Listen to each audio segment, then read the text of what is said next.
تو میں یہ عرض کر رہا تھا کہ اندر کا جو انسان ہے نا، اندر کا انسان، اس اندر کا انسان اگر باہر کی وجہ سے خراب ہوگا تو ڈاکٹر صحیح کر دے گا اس کو، نیند صحیح نہیں ہو رہی ہے، لے گولی کھا کے سو جا، یا کوئی کیمیکل آگے پیچھے ہو گئے ہیں.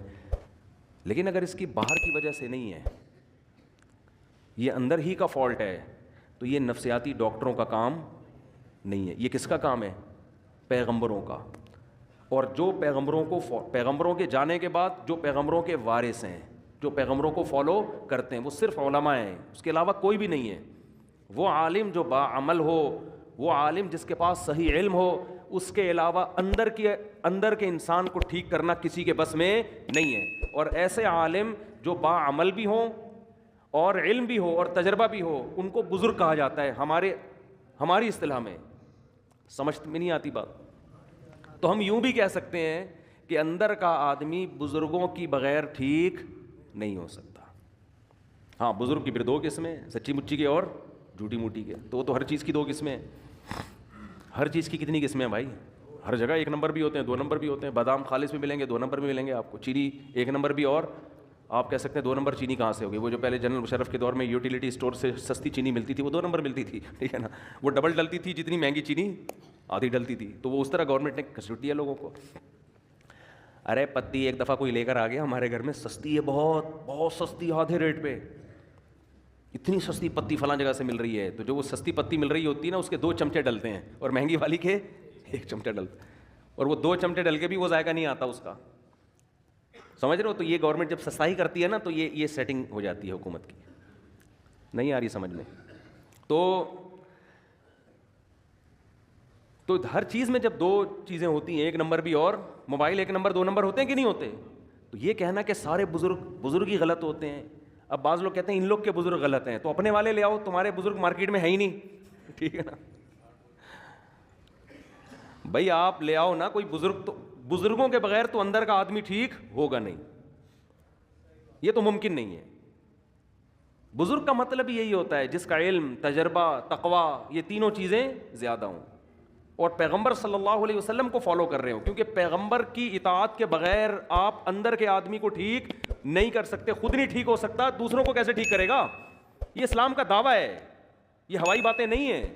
آج لوگ ماہر نفسیات سے اپنے اندر کو ٹھیک کروا رہے ہیں. کچھ باتیں ان کی اچھی ہوتی ہیں، میں یہ نہیں کہہ رہا کہ 100% غلط ہوتے ہیں. وہ جو ان کی ٹھیک باتیں ہوتی ہیں وہ تو اسلام پہلے کر چکا ہے وہ باتیں. لیکن صحیح معنوں میں آدمی اندر سے ٹھیک جبھی ہوگا جب کس کو فالو کرے گا؟ پیغمبروں کو. اور پیغمبر کے دنیا سے جانے کے بعد علماء کو فالو کرے گا، صحیح علماء کو، اہل حق علماء، ورنہ اندر سے ٹھیک ہو ہی نہیں سکتا. میں آپ کو ایک واقعہ بیان کرتا ہوں جس سے آپ کو سمجھ میں آئے گا کہ آج کل ماہر نفسیات، سب نہیں بھائی، سب نہیں ایسے ہوتے. بہت سے ماہر نفسیات نے مذہب بھی پڑھا ہوا ہوتا ہے، اور بہت سے تھوڑی سی کھوپڑی بھی استعمال کر لیتے ہیں. لیکن ہو کیا رہا ہے؟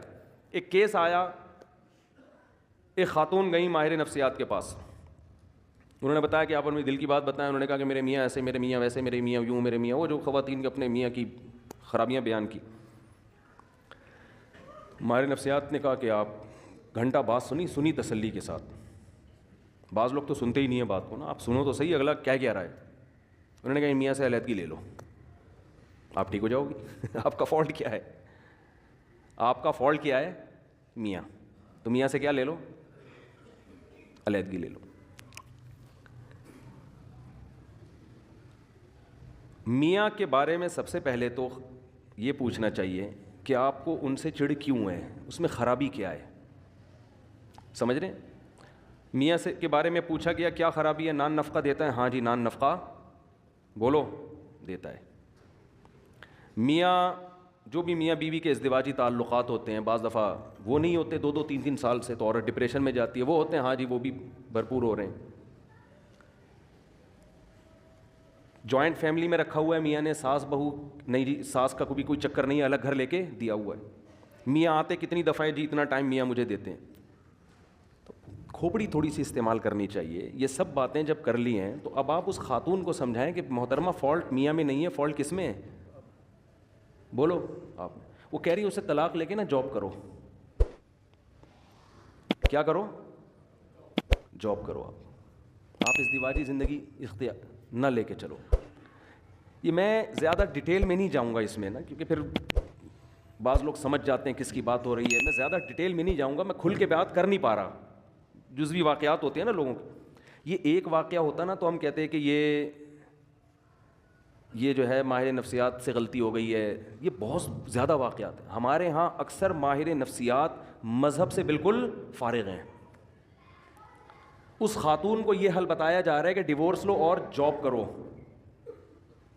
یہ نہیں پتا کہ یہ جب ڈیورس لے گی ایسے میاں سے جس میں کوئی بڑا فالٹ نہیں ہے، کیونکہ میں بھی جانتا ہوں ان کی حالات کو، کوئی بڑا فالٹ نہیں ہے. تو جب یہ ڈیورس لے کے جاب کر کے، عورت کی ضرورت صرف جاب تھوڑی ہے، اور طلاق یافتہ عورت نکاح کس سے کرے گی؟ ہمارے ہاں بعض ڈاکٹروں کو اس سے کوئی غرض نہیں ہے. وہ کہیں گے کیا ضرورت ہے ان سب چیزوں کی؟ زنا کو پیشہ بنا سکتی ہے ایک عورت، زنا کی طرف مائل ہو سکتی ہے ایک عورت. تو ایسے الٹے مشورے ہونا یہ چاہیے کہ عورت کو یہ سمجھایا جائے کہ بیوی شوہر کا اتنا بڑا حق اللہ نے رکھا ہے کہ اگر کسی کو سردے کا حکم ہوتا تو عورت کو حکم ہوتا کس کو سردہ کرے؟ شوہر کو. وہ جو بار بار زوجہ کے پاس آ رہا ہے نا، تو اس کو بھی تعبیر کیا شہوت پرست ہے. یہ بھی تو کہا جا سکتا ہے کہ اس کو تم سے محبت اتنی ہے کہ تمہارے بغیر رہ نہیں سکتا، لیکن اس کو تعبیر کیا جا رہا ہے کہ شہوت پرست. اپنی خواہش پوری کرنے کے لیے رکھا ہوا ہے اس نے. ہر چیز کو کہاں لے کے جانا؟ الٹا. میں بہت سی ایسی ماہر نفسیات خواتین کو جانتا ہوں جن کے اپنے گھر بسے ہوئے نہیں ہیں. میں دیکھیں کسی خاص ماہر نفسیات کے بارے میں نہیں کہہ رہا، سارے ایک جیسے نہیں ہوتے. کہیں آپ کسی ڈاکٹر کو سمجھانا شروع تمہارے بارے میں بات ہو رہی ہے. ایسے ماہر نفسیات کو جانتا ہوں جو لوگوں کی کاؤنسلنگ کرتے کرتے کرتے خود ڈپریشن کے مریض بنے اور بالآخر دماغی توازن کھو بیٹھے. ان میں غم برداشت کرنے کی طاقت نہیں تھی. سمجھتے ہو کہ نہیں سمجھتے؟ تو اندر کے آدمی کو ٹھیک کرنا میرے بھائی یہ ڈاکٹروں کا کام نہیں ہے. ڈاکٹر کو بھی چاہیے پیغمبروں سے پوچھے کیا میں اندر سے کیسے ٹھیک ہوں گا. یہ ڈاکٹروں کا کام نہیں ہے. انسان کی دو حیثیتیں ہیں، ایک اس کی باڈی ہے، جسم ہے. ہمارے ماہر نفسیات اکثر گوروں سے پڑے ہوئے ہیں. ایک ڈاکٹر نے تو عجیب بات کی، حالانکہ یوٹیوب پہ بڑے ان کے لوگ سنتے ہیں، بڑے فالوورز ہیں ان کے، اور بڑا بات کرنے، بڑے تمیز اور یہ سب. میں ان کی اسپیچ سن رہا تھا. انہوں نے کہا کہ یہ جو نکاح ہے نا، نکاح اس کی تاریخ ہے 5000 سال قبل مسیح، یعنی حضرت عیسیٰ علیہ السلام سے 5000 سال پہلے یہ شادی بیاہ کا رواج شروع ہوا ہے. میں نے کہا اب آپ دیکھو، ایسی اللاجیکل بات ہے، ایسی اللاجیکل بات، اور ایسی اللاجیکل بات کرنے والا آدمی لوگوں کی کاؤنسلنگ کر رہا ہے، اندر کے آدمی کو ٹھیک کرنے کی کوشش کر رہا ہے. یاد رکھو، باہر اس باڈی کو ٹھیک کرنا آسان ہے، اندر کے ٹھیک کرنے کے لیے تو بہت زیادہ مینٹل لیول اوپر ہونا چاہیے آپ کا. سمجھتے ہیں کہ نہیں سمجھتے؟ یعنی اس کا مطلب یہ ہوا کہ حضرت عیسیٰ سے 5000 سال پہلے جو دنیا بھر میں آبادی پھیلی ہوئی تھی وہ ساری زنا کرتی تھی، بدکاریاں کرتی تھیں. اچانک کوئی گول میز کانفرنس ہوئی ہے، ان سب نے بیٹھ کے یہ عزم کیا آج سے ہم کیا کریں گے؟ نکاح والی زندگی گزاریں گے. یہ ممکن ہے عقلاً؟ یعنی اتنی مہذب بن گئی اور پھر پوری دنیا میں نکاح کا رواج شروع ہو گیا. پھر اب جا کے 100-150 سال پہلے ختم ہوا ہے. کیوں؟ اس لیے کہ گورے نے لکھ دیا، کسی محقق نے، انہوں نے محترم نے کسی کتاب میں پڑھ لیا ہوگا، گورے نے لکھ دیا. اور گورے نے کیوں لکھا؟ کیونکہ اگر آپ یہ مانتے ہیں کہ نکاح ہمیشہ سے ہے تو آپ کو پیغمبروں کو ماننا پڑے گا. سمجھ میں آ رہی ہے بات؟ کیونکہ یہ چیزیں انسان پیغمبروں کی تعلیمات کے بغیر عقل سے فالو نہیں کرتا. عقل تھوڑی جنگل میں رہنے والے انسان کو کہے گی کہ یار باقاعدہ پراپر میرج کر کے ہمیں زندگی گزارنی چاہیے. وہ تو جنگل میں ہے نا. یہ تو جب تک کوئی پیغمبر آ کے ان کو گائیڈ نہیں کریں گے اس وقت تک کسی معاشرے میں نکاح کا رواج آ نہیں سکتا. امریکہ کوشش کر رہا ہے نا، ناکام ہو گیا. کوشش نہیں کر رہا وہ فیملی سسٹم کو بحال کرنے کے لیے. لندن کوشش نہیں کر رہا. یہاں تک کہ گرل فرینڈ کو بیوی والے درجات دے دیے کہ 3 مہینے کوئی گرل فرینڈ آپ کی رہے گی نا تو آپ چھوڑ نہیں سکتے اس کو. کسی بھی طرح سے کوئی ریلیشن، کوئی فیملی کا کوئی ہیولائی وجود میں آ جائے، کوئی صورت وجود میں آ جائے، وہ اتنے پڑھے لکھے ہو کے اتنی پاور کر کے شادی کا سسٹم بحال نہیں کر سکے. اور عیسیٰ علیہ السلام کے زمانے سے 5000 سال پہلے گول میز کانفرنس ہوئی جنگلیوں کی، انہوں نے بیٹھ کے شادی کو پروموٹ کرنا شروع کر دیا. کیوں؟ صرف گورے نے لکھا ہی ہے، گورے کی تحقیق ہے. نہیں آ رہی بات؟ میرا خیال ہے سمجھ. تو یہ اتنا گورے سے متاثر ہیں اتنا متاثر ہے. سیدھا سیدھا بول دو, قرآن میں لکھا ہوا ہے کہ ہم نے آدم کو مٹی سے بنایا اور پھر ان کی زوجہ حوا کو بنایا اور ان کا نکاح کیا اور زمین کو انسانوں سے بھر دیا. یہ بات مانتے ہوئے شرم آتی ہے. کیوں؟ اس لیے کہ لوگ کہیں گے یہ ماہر نفسیات گوروں کی تحقیق پیش نہیں کر رہا, بلکہ یہ قرآن و سنت کی باتیں کر رہا ہے, ہم نے مولویوں کی باتوں میں نہیں آنا, یہ تو مذہبی باتیں کر رہا ہے. قرآن نے دو ٹوک لفظوں میں کہا ہے کہ بھئی انسان کی بنیاد نکاح سے شروع ہوئی ہے, زنا سے شروع نہیں ہوئی ہے. زنا بعد میں آیا ہے, نکاح قدیم ہے. جیسے قرآن کہتا ہے کان الناس امتا واحدہ, ان سب لوگ ایک توحید والے دین پر تھے. بت پرستی بعد میں آئی ہے, بت پرستی قدیم نہیں ہے. سمجھ میں آ رہی ہے کہ نہیں آ رہی ہے؟ انسان کی ابتدا اچھے انسان سے ہوئی ہے. ایسا نہیں ہے کہ انسان برا تھا, آہستہ آہستہ مہذب بن گیا. یہ بات غلط ہے. انسان پہلے تہذیب یافتہ تھا, آہستہ آہستہ بد تہذیبی کی طرف گیا ہے. کیا کریں, ہمارے جو لبرل طبقہ ہے نا وہ الٹی کہانی بتاتا ہے. وہ کہتے ہیں پہلے انسانوں میں تہذیب نہیں تھی, اب انسانوں میں کیا آ گئی ہے؟ تہذیب. مذہب یہ کہتا ہے پہلے انسان تہذیب یافتہ تھے, آہستہ آہستہ بد تہذیبی آئی ہے, شرک آیا ہے, زنا آیا ہے. پہلے تو میرج سسٹم تھا, پہلے تو خاندانی نظام تھا, پہلے تو توحید تھی, ایک خدا کی عبادت پیغمبروں کو لوگ مانا کرتے تھے. سمجھ میں آ رہی ہے بات کہ نہیں آ رہی ہے؟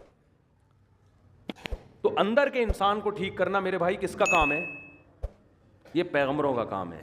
اس میں آپ ڈاکٹروں سے رابطہ نہ کریں, یہ پیغمبر ہی ٹھیک کریں گے. تو اندر کے میں بات عرض کر رہا تھا آپ سے, میرے پاس تو کتنے لوگوں کی کالز آئی ہیں. جب میں کالز اٹھایا کرتا تھا ونس اپون اے ٹائم, کیونکہ جب بھی میں بات کرتا ہوں لوگ ایک دم جلنا شروع ہو جاتے ہیں, یار پتہ نہیں کون سی کال آپ کے, ہم تو کرتے ہیں تو اٹھاتے نہیں مفتی صاحب. جب میرا موڈ ہوتا ہے نا تو میں کالیں اٹھانا دھڑا دھڑ شروع کر دیتا ہوں, پھر ایک دم بند کر دیتا ہوں. آپ کیا ایسا کیوں ہے؟ میری مرضی ہے. اور کیا, میرا فون ہے, میری جیب ہے, میرا کان ہے, میری مرضی. اور کیا اس میں آپ اس میں کیوں کا کیا مطلب؟ میں جب دیکھتا ہوں کہ بھائی میں پاگل ہو رہا ہوں فون سن کے, تو میں بند کر دیتا ہوں. اب لوگ کہتے ہیں اتنی ضروری بات ہے, اتنی ضروری بات ہے. ہمارے محلے میں ایک ڈاکٹر صاحب تھے,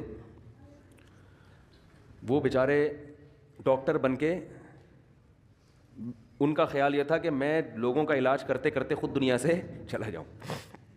کوئی محلے میں کوئی ایمرجنسی ہو, لوگ ان کا گیٹ جا کے بجا رہے ہیں. اب ظاہر ہے ایمرجنسی تو ہوگی نا, کسی کا ہارٹ کا مسئلہ ہوگا, کسی کے گردوں میں پین ہوگا. وہ ڈاکٹر بیچارے کا ایسا حشر کیا لوگوں نے کہ وہ اس کو خود ہارٹ اٹیک ہو گیا. ڈاکٹر صاحب کو خود کیا ہو گیا؟ ہارٹ اٹیک ہو گیا. کیونکہ کوئی کسی بھی, اب لوگ تو آئیں گے بھائی ایمرجنسی ہے یار, ہم کچھ تو کرو اس کو, کچھ تو نیمبو چٹاؤ, کچھ قہوہ پلاؤ, کچھ ٹیکا لگاؤ, کچھ تو کرو نا بھائی. ٹھیک ہے ہم بڑے ہاسپٹل جاتے جاتے تو ٹائم لگے گا, ڈاکٹر صاحب یہ آپ سو رہے ہو اور یہ بندہ, لوگوں کو نہیں سمجھ میں آتی یہ چیزیں. ڈاکٹر صاحب نے اپنا علاج یہ کیا, انہوں نے بولا بھائی میں تو مر جاؤں گا اسی طریقے سے, نہ دن میں چین نہ رات میں چین. وہ رات کو نیند کی گولی کھا کے سوتے تھے, اور گیٹ کے سب سے کونے والے بالکل دوسری طرف جہاں آواز ہی نہ آئے, بیل بھی رات کو بند کر دیتے تھے. ایک دن کوئی محلے میں ایمرجنسی ہوئی, کسی کو اٹیک ہوا, کیا ہوا, جا کے دروازہ بجایا ڈاکٹر صاحب کا. گیٹ تھا لوہے کا, دھاڑ دھاڑ دھاڑ, ڈاکٹر جوں بھی نہیں رینگ رہی ان کے نا. پھر پتھر اٹھا کے مارنا شروع کیا لوگوں نے. ابے کول بندہ مر رہا ہے, وہ اندر پڑے ہوئے سو رہے ہیں. وہ اپنا فجر کی نماز کے پابند تھے, اٹھ کے آئے تھے بہت اچھے. اپنی والدہ کی خدمت کی وجہ سے امریکہ کا انہوں نے ویزا مسترد کر دیا. امریکہ ان کو جاب مل رہی تھی بہت اچھے. انہوں نے کہا میری ماں کی خدمت کرنے والا کوئی بھی نہیں ہے. تو یہ نہیں کہ اولڈ ہاؤس میں ایدی سینٹر میں جمع کرا کے اماں کو نکل جاؤ. انہوں نے کہا نہیں میں نہیں جاؤں گا. اچھے آدمی تھے. سب سے پہلے تو اپنی ماں ہے نا. تو مجھے وہ منظر یاد ہے, پتھر مار رہے ہیں داڑ داڑ داڑ. میں نے کہا اتنے بم دھماکے تو پوری محلہ نکل آتا تھا, وہ نہیں اٹھتے تھے. وہ اپنا آرام سے فجر کے بعد اٹھ کے آتے, نماز پڑھتے. کیا ہوا کہ ان کو کوئی غرض ہی نہیں اس سے. وہ کہتے بھائی میں خود ہارٹ پیشنٹ بن چکا ہوں, ایسے تو ہر دوسرے دن کوئی آئے گا, کبھی کسی کا کوئی ایمرجنسی. ایک خدمت کا بھی ایک اصول ہے نا, ایک طریقہ ہے, اس طریقے سے ہوگی. لوگ کہتے ہیں ہم کس سے مسئلہ پوچھیں, آپ اگر اتنی ایمرجنسی میں فون نہیں اٹھاؤ گے تو بھائی میں اکیلا پوری دنیا میں مفتی نہیں ہوں. آپ بنوری ٹاؤن فون کرو, آپ جامعہ فاروقیہ فون کرو, گوگل پہ سرچ کرو, بنوری ٹاؤن کا نمبر آئے گا, جامعہ رشید کا نمبر آئے گا, دارالعلوم کرنگی کا نمبر آئے گا. آپ پنجاب میں ہو تو جامعہ اشرفیہ کا نمبر آئے گا. یہ سارے دین کے ادارے ہیں, آپ کو شرعی مسائل بولو بتائیں گے, تو آپ کو بتائیں گے, یہ گائیڈ کریں گے. تو ہر وقت نہیں اٹھایا جا سکتا فون. جب میں سمجھتا ہوں اب بالکل وہ پرانا جو دماغ یعنی فریش ہو گیا نا, پھر میں فون اٹھانا شروع کر دیتا ہوں. ہو سکتا ہے بھائی کوئی بیچارہ واقعی, تو یہ اسٹائل ہے ہمارا. آپ کہہ سکتے ہیں ٹائم متعین کرتے, وہ کر کے دیکھا وہ بھی نہیں بن پا رہا. اس میں پھر لوگوں, مجھے کوئی ایمرجنسی کام پڑتا ہے تو لوگوں کو پھر فون نہیں اٹھا پاتا. خیر, تو اور بار بار یہ بات عرض کر رہا ہوں, اب بھی لوگ میرے پاس آ کے مسلط ہو جاتے ہیں کہ ہمیں رشتہ بتائیں, رشتہ بتائیں, رشتہ بتائیں. میں نہیں بتاتا رشتہ, میں مارنا پیٹنا شروع کر دوں گا. مذاق نہیں کر رہا میں. انسان کی برداشت کی ایک انتہا. کل بھی ایک صاحب آئے ایسے باتوں میں نے گھننے بن کے ایسے آرام سے آ کے یوں کر کے بیٹھ گئے, اور ایسے نا یوں کر رہے ہیں جیسے بالکل مجھے کوئی کام ہے ہی نہیں. اسٹائل سے میں سمجھ گیا بیٹا یہ بندے کو رشتہ چاہیے. تو میں نے کہا میں کام کر رہا ہوں اپنا, مصروف تھا میں نا آفس میں. انہوں نے کہا آپ کرتے نا, میں آرام سے بیٹھا ہوں یہاں پہ. مجھے پتا تھا کہ اتنا نیک نہیں.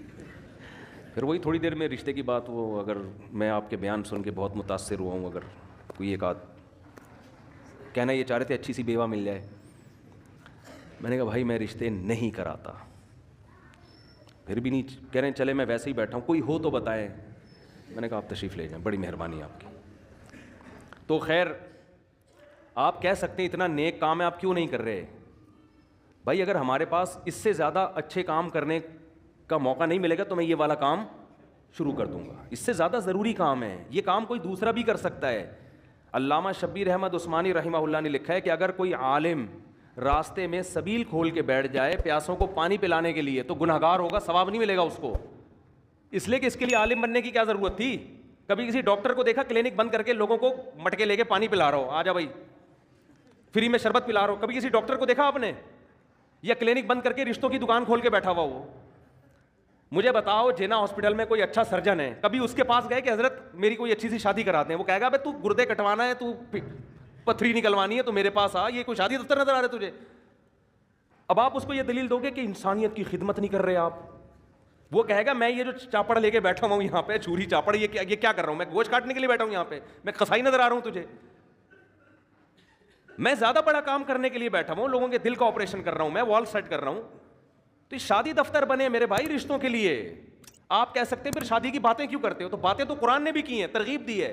نکاح کی ترغیب دینا یہ علماء کا ٹاپک ہے, شادیاں کرانا یہ علماء کا ٹاپک نہیں ہے. سمجھتے ہو؟ نکاح کی ترغیب تو ہم ترغیب نہیں دے رہے رشتے والے, وہ ہمارا کام ہے, وہ قرآن و سنت کا کام ہے. تو یہ نہیں کیا کریں بہت زیادہ, اس میں آدمی کو پھر ہوتا ہے پھر میں بد اخلاقی پہ آؤں گا, ایک دفعہ بول دیتا ہوں نہیں کراتا, پھر وہ بیٹھ جاتا ہے, پھر چپک جاتا ہے. بھائی نہیں ہے, ناممکن ہے, ہوگا بھی تو بھی نہیں بتاؤں گا میں, جاؤ.